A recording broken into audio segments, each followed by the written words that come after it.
Isa akong royalty from England. Direct descendant ni Queen Elizabeth. Baliw. Eto si Eya. Ambitious frog. Kokak. Ang medyo pangit na may-ari ng diary. 3,500 kada buwan, 1 month advance, 1 month deposit, 5,000 deposit sa Meralco, 2,500 sa tubig, 4 kayo sa kwarto, bawal ng tila ng boyfriend, saka bawal mag-alaga ng aso. O ano, kukunin mo ba? Hindi na ho. May boyfriend kasi ako eh.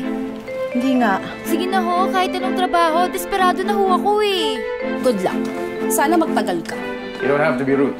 Tama! Sino to? Si Cross. Ang crush ng bayang pogi nga. Monster naman. Ang anak ko is human, but also he is half halimaw. Mukha mo pala yun. Akala ko connected dots. Ay!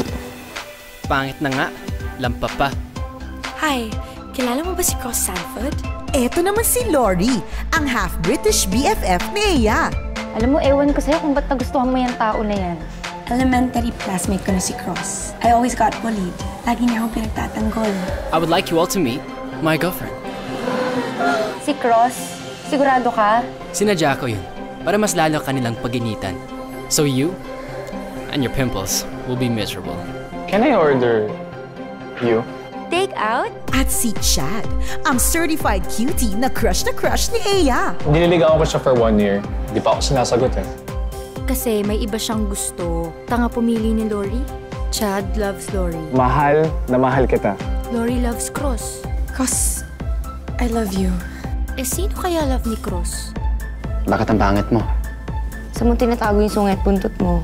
Pag di ka dumating, patay ka sa akin. Para mapansin ka man ni Cross. Kasi bagay kayo. Papatayin kita, malimong ka! Inihahandog ng Viva Films sina James Reid, Yasi Pressman, Andre Paras, and Nadine Lustre. Gusto niyang pakita sa lahat ng tao, wala siyang kailangan kahit na kanino. Sa isang kwento ng pag-ibig na di mo inaasahan. Para sa taong di mo inaakala.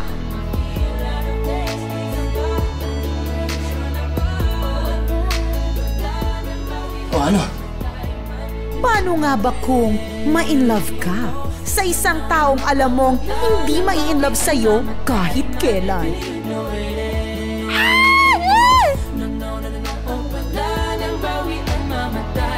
Sige na. Maganda ka na. Diary ng Pangit. Come here. Body heat. Ano? Huwag kang maarte. Hindi ka maganda. Directed by Andoy Ranay. Sa April 2 na.